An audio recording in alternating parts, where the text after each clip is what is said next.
Estuve leyendo hace unos días el mensaje para prepararlo y pensé sí hacer uso de los textos bíblicos directos sobre primicia. Pero el Espíritu Santo me condujo a una escritura que es bien conocida por tantos de nosotros. Y con la ayuda del Señor yo quiero dar un enfoque distinto a lo que hemos escuchado al respecto, no dudando de que será de instrucción y de inspiración para nuestra vida.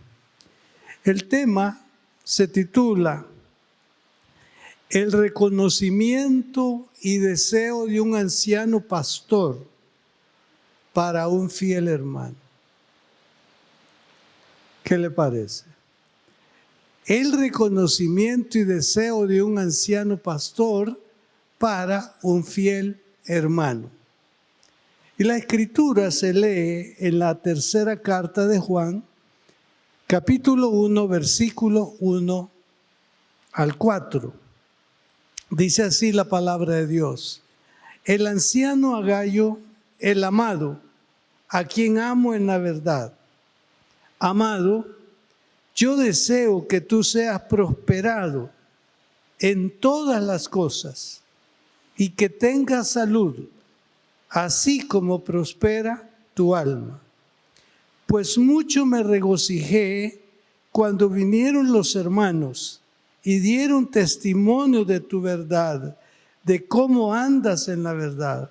No tengo yo mayor gozo que el oír que mis hijos andan en la verdad. Parece que Juan anda ya por los 100 años. Por eso, el anciano, el pastor anciano anda por los 100 años. Y él fue incansable en el trabajo para Dios. Fue incansable de una manera extraordinaria. Quizá hizo menos iglesias o constituyó menos iglesias que Pablo, pero fue un hombre de confianza que vivió con Jesús. Él disfrutó los mejores días de Jesús. Fue uno de los 3 que anduvo con él. Y la vivencia y la experiencia de Juan, escuchando las enseñanzas de Jesús, enseñanzas diferentes, ya fuera de primera mano o envuelto en una multitud. Y él pudo llegar a asimilar de una manera extraordinaria quién era Jesús y qué anhelaba Jesús para sus hijos. Él pudo mostrar esos momentos para trasladarlos a los oyentes de Jesús, de esos mensajes que consolaban, de esos mensajes que traían salud, sanidad, resurrección. Era algo maravilloso lo que él pudo vivir de primera mano al lado del Señor Jesús. Ahora, Jesús se fue, el ministerio continuó. No se oye mucho. Sí, Pedro y Juan subieron al templo y se acuerda que sanaron al cojo de nacimiento. Pero en un momento ya no se ve Juan muy cerca. Pero él anduvo haciendo cumplidamente el trabajo que el Señor le había dejado. Y estableció iglesias. Y aquí en esta carta, en breve yo le voy a enumerar lo que él sintió en su corazón hacia este primer nombre, Gayo. Es un buen nombre para un hijo, ¿verdad? Gayo, así se llamaba, Gayo. Al hermano Gayo o al anciano Gayo. Pero antes de llevarles a un relato de esta parte, Deseo presentarles un pequeño repaso del mensaje el domingo pasado, bajo la tesis de Jehová es la tierra y su plenitud, el mundo y los que en él habitan.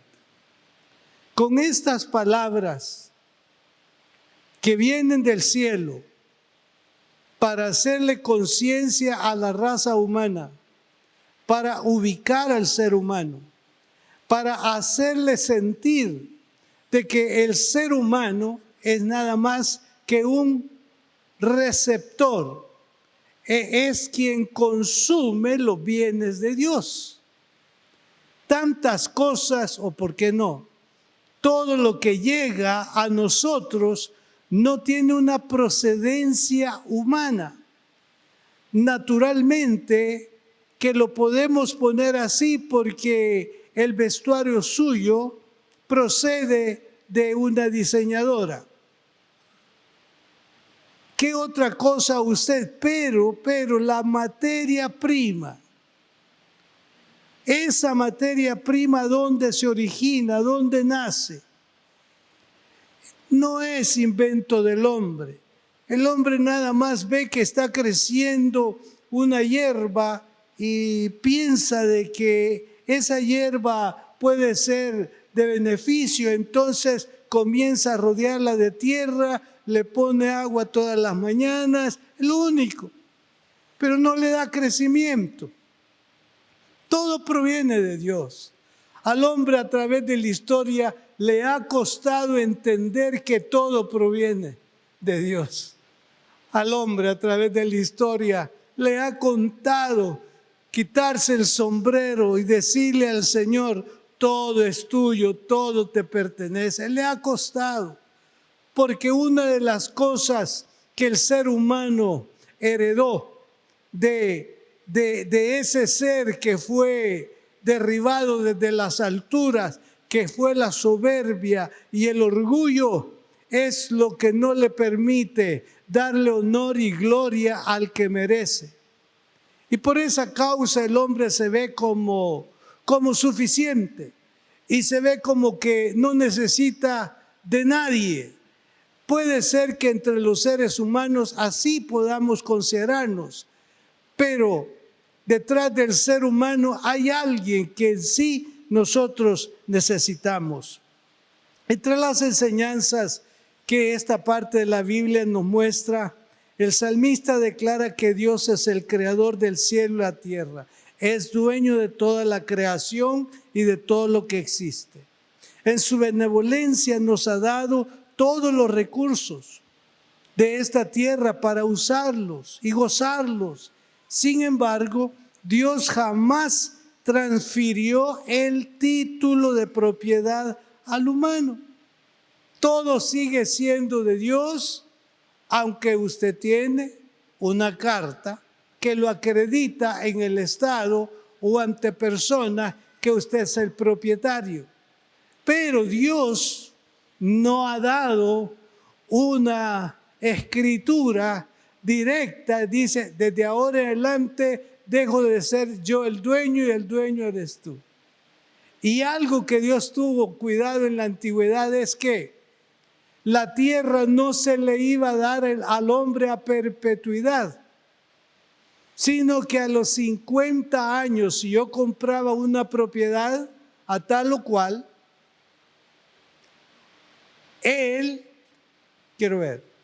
si yo compraba una propiedad, a los 50 años yo tenía que regresar la propiedad a quien se la compré.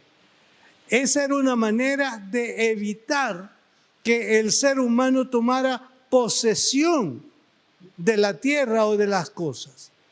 Se llamaba el año de jubileo. En el año de jubileo se entregaban todo lo que se había adquirido de tal o cual. El principio era precisamente que ninguno apareciera diciendo yo soy dueño a perpetuidad. Sí, yo he oído que le dicen en el cementerio que esa perpetuidad, ¿verdad? Cuando le ofrecen algo allí en el cementerio, esa perpetuidad, estos depósitos, ¿verdad?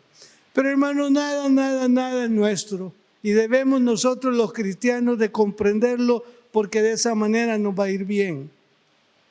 Él continúa entonces siendo el dueño y nosotros simplemente somos los administradores. Y por cierto, el apóstol Pablo dice que los administradores deben de ser hallados fieles. Si usted y yo administramos los recursos de Dios, Dios espera que seamos buenos administradores. Y eso es para todos nosotros, porque estamos administrando bienes de Dios. Entonces nos pide que seamos buenos administradores. Y en ese rubro el Señor nos va a pasar factura o nos va a pedir cuenta de que tan pronto Él puso algo en nuestras manos y en vez de llevar alimento a la casa, lo fuimos a malgastar a otro lado y la queja llega a la casa que no hay comida. Entonces viene Dios y dice, ¿cómo que no hay comida? Y lo que te puse para administrar, ¿sabe? Los norteamericanos tienen esto. Si ellos dan un dinero para un propósito, nosotros podríamos decir, fíjese que en la iglesia tenemos esta necesidad y qué posibilidad hay que nos ayude. Vienen ellos y hacen el esfuerzo y dan ese dinero para esa necesidad. Pero de repente alguien dice allí en la directiva, en fin, pero mire, si es lo mismo, lo podemos ocupar en esto es más urgente que para eso que pedimos. ¿Sabe qué? Esa es malversación. Para ellos esa es malversación y que ni nos asomemos a pedir más, porque no invertimos para lo que nos lo dio. Entonces Dios es así. Dios nos da para esto, pero le damos otro rumbo. Allá estamos diciendo, Señor, necesitamos alimento. Y viene Dios y nos da alimento. Nos mandó ahí unas 5 libras de arroz. Vaya, necesito un dinero, dice. Y va y lo vende. ¿Y qué compró de ese dinero? Una cajetilla de cigarros, una cerveza. Entonces es mal administrador. Y por esa causa es que a muchos de nosotros no nos ha confiado demasiado el Señor, porque no nos haya fiel. Y los administradores deben de ser hallados fieles, dice la palabra del Señor. Cuando nosotros nos ubicamos en esta realidad, vamos a tener cielos abiertos. La generosidad del Señor va a fluir de una manera extraordinaria, derramando bendiciones. Y yo en mi oración y a esta hora le pido al Espíritu Santo que pueda Él fijar su mirada en cada uno, vea su condición y le diga, yo estoy contigo, yo soy tu refugio, yo soy tu proveedor. Y que usted abrace esa verdad y le diga al Señor, eso lo he creído, de que tú eres mi proveedor y que has provisto a través del tiempo, yo lo sé y tú me ayudarás hasta llegar a la presencia del Señor o al lugar que tú has preparado para nosotros. Ahora voy al punto. El reconocimiento del anciano a un miembro sensible de la iglesia. El destinatario de esta carta se llama Gayo. Si usted ve todo el capítulo, porque Juan es un solo capítulo, la tercera carta, usted va a notar que Gayo era un hermano amado en la iglesia. Yo quiero ir haciendo estos énfasis, porque esto forma parte para alcanzar el deseo que tiene Juan para él. ¿Me entiende? Hay un deseo de Juan, pero estos elementos Estas partículas, por decirlo, son importantes que los observemos. Gayo era un hermano amado en la iglesia. Gayo era un cristiano íntegro, a quien el apóstol alaba por la encomiable manera de tratar a sus hermanos cristianos. Vaya conmigo, hermano, porque esta es parte de la receta, esta es parte de la llave. Mire, se dirige a Gayo, un cristiano íntegro, a quien el apóstol alaba por la encomiable manera de tratar a sus hermanos. Y Juan lo llamó amado. Lo llama amado 4 veces. Vea usted quién es esta persona. Había crecido en el ministerio de Juan. Era un imitador de Juan. Aplicaba la enseñanza de Juan. Y usted sabe que Juan escribió cartas donde hace un llamado profundo al amor. Ámense los unos a los otros. Pero él le llama las cartas del amor. Y en un momento dice, si alguno de ustedes no ama a su hermano, ¿qué es? Ya nos olvidó. Homicida. Si alguien no ama a su hermano, es homicida. Y cada vez que leemos esa escritura, ay Señor, no es para tanto. No es para tanto, Señor. Entonces, Él está viendo unas características, unas peculiaridades de la vida de este hombre. Parece que cada vez que tenía un encuentro con Juan, ya sea personal o ya sea por correspondencia, él podía deleitarse y en la respuesta que enviaba bien podría decir, hermano Juan o apóstol Juan, de esta carta que me envió he aprendido algo nuevo, pero todavía me quedaron algunas preguntas y aquí se las envío para que cuando tenga tiempo me las conteste. Tenían una relación maravillosa, era un miembro de esa iglesia que la había pastoreado. Pablo tiene una red de iglesias que administra y en cada una de ellas están los pastores asignados, pero que todos dan razón al pastor Juan en este caso. Y cuando le llama amado es una palabra que no es cumplida, es algo entrañable. Está envuelto en gratitud. No es simplemente Dios le bendiga, hermano. Ya no nos creen eso. Ya no nos cree que le digamos Dios la bendiga, hermana. Ya no. No creen que eso sale de su corazón.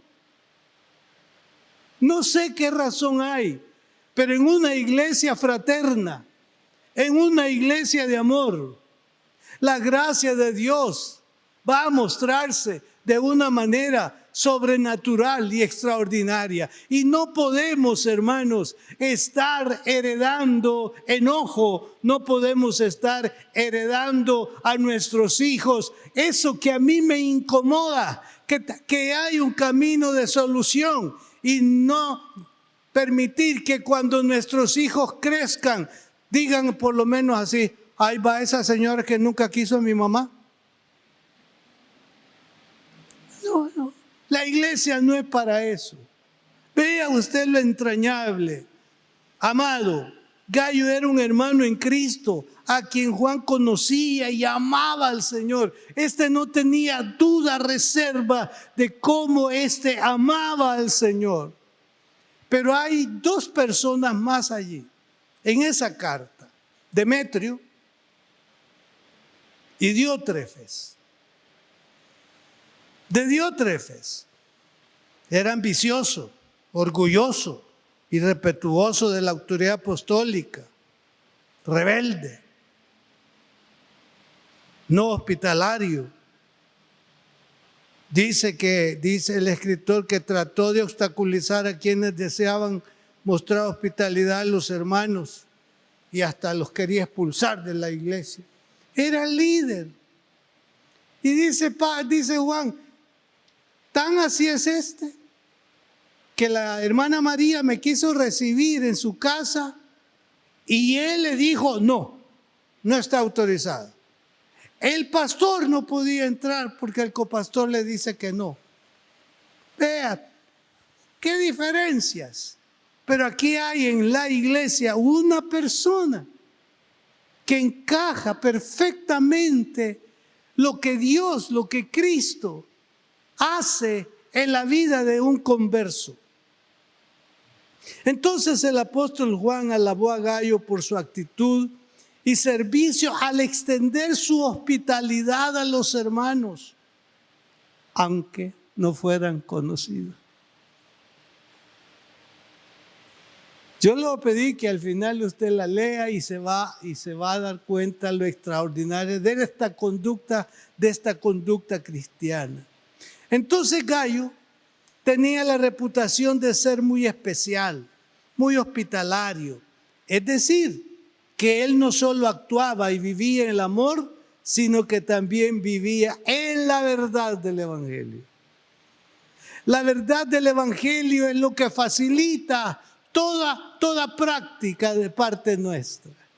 Si el Evangelio se ha encarnado en nosotros, por difícil que parezca esta situación, podemos darnos tiempo, pero con la visión de que Dios va a resolver esto en el nombre del Señor, ya sea personal y ya sea hacia otro que esté cerca de nosotros. Entonces lo poco dicho acerca de él en esta carta apunta a un cristiano de benevolencia, de habilidad financiera y de gran devoción a la verdad. Apunta a un hombre de casa y corazón abierto. Este era uno, como tantos conozco, que siempre hay comida en esa casa. Cómo se las ingenia, pero siempre hay comida. Y hasta le dicen a usted y a mí, venga, aquí hay comida. ¿De dónde sacan comida? Bueno, había una hermana que iba a cortar unas hojitas de mostaza, le llaman, mostaza, ¿verdad? Las ponía en el comal, le ponía un poquito de mantequilla y ya estaba el conque ahí, ¿verdad? Pero se comía. O sea, cuando hay ese corazón desprendido, cuando hay esa voluntad, cuando hay ese don de manifestación de la bondad de Dios, es posible. Podemos tener todo y quizás no nos llene, pero a la próxima casa nos vamos a llenar. Pero eso era lea por favor. Ahora, el noble deseo del anciano a su amable colaborador. ¿Por qué era un colaborador? Voy a invertir el orden del texto, porque el texto base dice, amado, yo deseo que tú seas prosperado en todas las cosas y que tengas salud así como prospera tu alma. Voy a empezar por la parte última. Así como prospera tu alma, es el deseo que tiene Juan. Así como prospera tu alma. Juan deseaba, en otras palabras, oraba por Gayo a beneficio de su prosperidad y salud física, pero a condición de su prosperidad espiritual. Sí, es un anciano también trabajador, era un anciano con enfermedades. Y aquí está incluyendo su salud, cuando le está diciendo, así como prospera tu alma, está esperando que esa otra parte del ser pueda estar bajo condición. Sabemos, hermanos, que la prosperidad espiritual es la que debemos de anhelar más que otra cosa. Porque si la prosperidad espiritual es abundante, lo material cae por su peso. Si hay buena relación, buena comunión con Dios que equivale a vida espiritual en abundancia, lo demás viene por añadidura. Ese es el concepto de esta escritura. Entonces Juan deseaba y oraba por su prosperidad y salud física, pero a condición de su prosperidad espiritual. Más importante es la prosperidad del alma. Lo físico, lo material, deben ser mantenidos sujetos a los intereses espirituales. Esto concuerda con el mandamiento del Señor Jesús, quien dijo: mas buscad primeramente el reino de Dios y su justicia, y todas estas cosas os serán añadidas. Vamos primero al reino de Dios y lo demás viene por añadidura. No podemos empezar por las cosas. Si no tenemos las cosas, caemos en desesperación. Si no tenemos las cosas, entramos en mal humor. Si no tenemos las cosas, decimos y decimos y decimos. Pero si en ese momento de necesidad que es sentida, que está golpeando, que no le hallamos salida, somos sabios, somos inteligentes y doblamos nuestras rodillas y decimos: Señor, hemos aprendido que Él es nuestro refugio. Señor, no sé cómo va a ser mañana. Entonces viene el Espíritu Santo y le dice: ¿quién te ha dicho de mañana? Primero. Señor, yo no sé cómo va a estar mañana. No te preocupes, porque tan preocupado estás que no te lo voy a revelar. No. Solamente decir: Señor, gracias porque estoy cerrando el día y tú has tenido cuidado de mí y me has sorprendido de esta y de esta forma. Y yo te doy gracias, Señor. Y aquí sí, y si me das la vida, yo sé que volverás a hacerlo. Yo sé que volverás a hacerlo. ¿Cómo lo vas a hacer? Solamente tú lo sabes, y en ti me refugio, y en ti esperaré, y en ti esperaré, y en ti esperaré. Eso es muy interesante. Y vino el Señor y le dice a Josué: nunca se apartará de tu boca el libro de la ley, sino que de día y de noche meditarás en él. Entonces, para guardar y hagas conforme a todo lo que en él está escrito, porque entonces harás prosperar tu camino y todo te saldrá bien. Escuchen lo siguiente: cuando lo material domina lo espiritual, los resultados no son los esperados. Cuando lo material domina lo espiritual, los resultados no son los esperados. Busque primero el reino de Dios y todo lo demás vendrá por añadidura. No, es que mire, una cosa es la fe y otra cosa es la realidad. No, mire, si yo no hago esto no funciona. Sí, hay que hacerlo, pero no en nuestras facultades, sino en nuestra confianza y seguridad de que tenemos a alguien a la par dictándonos, diciéndonos cómo debemos de hacer. Y hay testimonios al respecto. Entonces, si nosotros nos afincamos en lo material y hasta lo hacemos tan arraigado, fíjense que queremos comer y no quisiéramos que eso se termine. Estamos comiendo y algunos comemos bastante, pero no queremos que eso se termine. Y nos damos cuenta que ya no hay nada, ya no hay nada. Nuestra dependencia no es el pan que podemos tener, es al fabricante o al que lo crea. Él es lo valioso y lo indispensable en nuestra vida. El alma de Gallo era un alma prosperada y eso es evidente en el versículo 3. La prosperidad del alma consiste en andar en la verdad. Ahora escuche, así como prospera tu alma. Ya hemos dicho, como prospera tu alma, va a recibir lo demás que yo tengo para ti. Lo podemos conjuntar, así como prospera tu alma, lo podemos conjuntar con la fe y la obediencia a Dios de una manera determinante.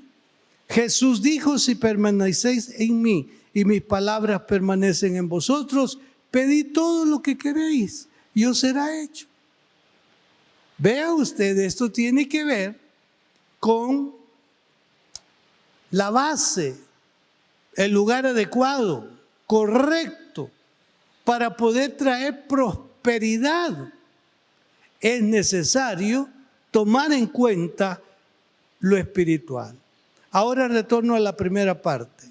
Amado, yo deseo que tú seas prosperado en todas las cosas y que tengas salud, así como prospera tu alma. Observemos los 3 deseos del anciano hacia el miembro de esa congregación. Yo deseo que tú seas prosperado en todas las cosas. Tomo esta palabra para decírsela a ustedes. Yo deseo que todos ustedes sean prosperados en todas las cosas. Y que tenga salud. Necesitamos salud, ¿no es cierto? Así como prospera tu alma. Vea cómo cierra. Así como prospera tu alma. Entonces, tienes tú esa garantía, tienes ese asidero, tienes esa alegría, tienes ese regocijo. Así como te regocijas en esto, quiero que te regocijes teniendo todas las demás cosas y teniendo salud. Para que esto honroso sea posible, no solo para el anciano Gallo, sino para todo aquel que tiene identidad con Cristo y su iglesia, ha de observar de manera piadosa lo correspondiente a sus finanzas, de las que una porción ha de retornar a quien lo concedió para nuestra subsistencia. Aquí entra la parte espiritual. De eso que hemos recibido, hay una porción que le corresponde a Dios. Ya hemos dicho que este es un tema de mucha discusión. Pero yo he oído y he visto a tantos que le creyeron a Dios y les funcionó. Le creyeron a Dios y les funcionó. Pruebas pudieron haber tenido, aún se murieron, pero les funcionó. Porque le creyeron al Señor. Entonces Gallo fue un hombre que de sus finanzas invirtió para San Pablo, invirtió para las necesidades de los hermanos de la congregación, mandó ofrendas misioneras y todo esto era parte precisamente de la prosperidad de su alma. Y así como prospera tu alma, quiero que prosperes en todas las cosas. El alma generosa es la garantía para cada bien que necesitamos. El alma generosa es la garantía para cada bien que necesitamos. ¿Lo entiende? Este es el espíritu de las demandas que el Señor dispuso para su pueblo, es decir, su generosidad. Las primicias de los primeros frutos de tu tierra traerás a la casa de Jehová tu Dios. Israel tenía 7 fiestas. Y una de las fiestas era la fiesta de las primicias. ¿En qué consistía la fiesta de las primicias? Era en tomar lo primero que apareciera. Un árbol, en el ganado, era lo primero. Y los que están allí teniendo cuidado, observando, ellos marcaban o podían marcar eso primero. Y en el día de la fiesta, hermanos, llenaban toda esa plaza pública, ponían allí mantas y todo, se sentaban, comían y consagraban la primicia y ahí comían entre ellos y tantos otros ese día y estaban entregando la primicia al Señor. La garantía de esto para el pasado y funciona en el presente, es que el resto, si lo que doy como primicia es santificado, el resto está santificado. Si no lo entendemos, pero eso es lo que dice la Biblia. Esto está santificado porque es la primicia y mi obediencia hace que el resto quede santificado. Las primicias de los primeros frutos de tu tierra llevarás a la casa de Jehová tu Dios. Esto es bien importante que lo considere porque designa el lugar donde ha de llevarse. Digo yo, bueno, en este arbolito, ¿verdad? Ayer se le cayó una granada ahí al hermano medio. Yo no sé si era, no es primicia, ¿verdad? Pero no me la dio, yo se la di, ¿verdad? Sí, yo la recogí de él. Pero viene usted y dice, ay, qué naranja más cholotona, y trae el cuchillo. No es para usted. Es la primicia. Entonces dice a su familia, comámonos la primicia. No es así. Se la va a comer o va a comer de ello, pero llévelo al lugar correcto. O sea, son los principios, así se dieron y funcionó, hermano. Yo sentado decía, y si le funcionó a aquel pueblo de Dios, yo no creo que no le funcione a este pueblo de Dios. Si el Dios de aquel pueblo es este Dios nuestro, entonces puede funcionar, puede funcionar. De las primicias de vuestra masa daréis a Jehová ofrenda por vuestras generaciones. Mire cómo lo amplía. Si yo traigo mi primicia, el Señor me permite hasta preguntarme, ¿hasta cuántas generaciones? Bueno, dice tercera, cuarta y cuarta. Podríamos decir hasta la cuarta, Señor. No le puedes añadir otra, bueno, hasta la quinta. Pero estos son actos de fe y de obediencia. Esto no va a ser difícil. Esto no va a ser difícil. Si está funcionando una obediencia, una relación y una comunión con Dios de la manera que Dios lo espera de cada uno de nosotros. Una cita más larga. Y comeréis delante de Jehová tu Dios en el lugar que le escogiere para poner allí su nombre. El diezmo de tu grano, de tu vino y de tu aceite, y las primicias de tus manadas y de tus ganados, para que aprendas, vea, esto es bien importante, para que aprendas a temer a Jehová tu Dios todos los días. Y si el camino fuera tan largo que no puedas llevarlo, por estar lejos de ti el lugar que Jehová tu Dios te hubiera escogido para poner en él su nombre, cuando Jehová tu Dios te bendijere, entonces lo venderás y guardarás el dinero en tu mano y vendrás al lugar que Jehová tu Dios escogiere. Y darás el dinero por todo lo que deseas, por vacas, por ovejas, por vino, por sidra o por cualquier cosa que tú deseares. Y comerás allí delante de Jehová tu Dios y te alegrarás tú y tu familia y no desampararás al levita que habitare en medio de tus poblaciones, porque no tiene parte ni heredad contigo. Entonces la ofrenda de las primicias equivalía a un sacrificio de acción de gracias y de consagración, en lo que se santificaba una parte de todos los alimentos. Ya San Pablo dice que el resto queda santificado, la masa restante queda santificada. Para ir finalizando esta parte, la primicia no es el diezmo. Los diezmos es de lo que nosotros obtenemos a razón de nuestra venta, de nuestro salario, pero la primicia tiene que ver con cosecha. En cuanto a las primicias, yo he leído varias formas y me voy a limitar a 3 o 4.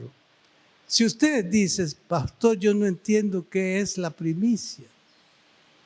Como la mayoría no somos agricultores o no son agricultores acá, sino que trabajan en ventas, en un empleo fijo. Entonces viene usted y dice, Señor, vea esto tiene que ver con su fe, con su confianza y su obediencia.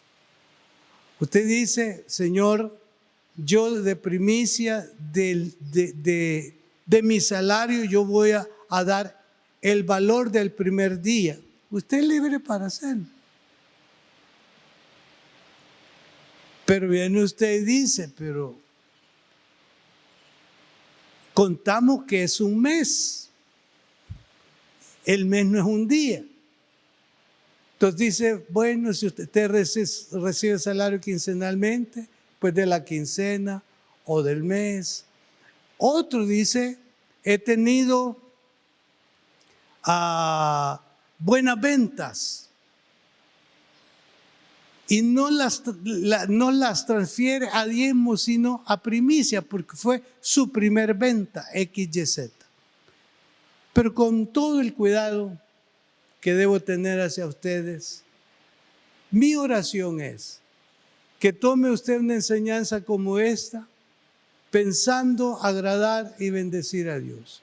Sí, no voy a omitir que con sus finanzas se nos hace más fácil nuestro trabajo ministerial por la multiplicidad de compromisos que nosotros tenemos como iglesia. Cada vez que usted reciba su salario, aparte su diezmo, o que usted tiene un nuevo empleo o algo que equivale a una primicia, que usted sienta libertad de hacerlo. Pero esto es para los que creen. Si usted no cree en esto, no se preocupe, hermano. Si usted no cree en esto, no se preocupe. Pero insistiré en que sea prosperado en todas las cosas. Porque aquí nuestro enfoque no es su dinero.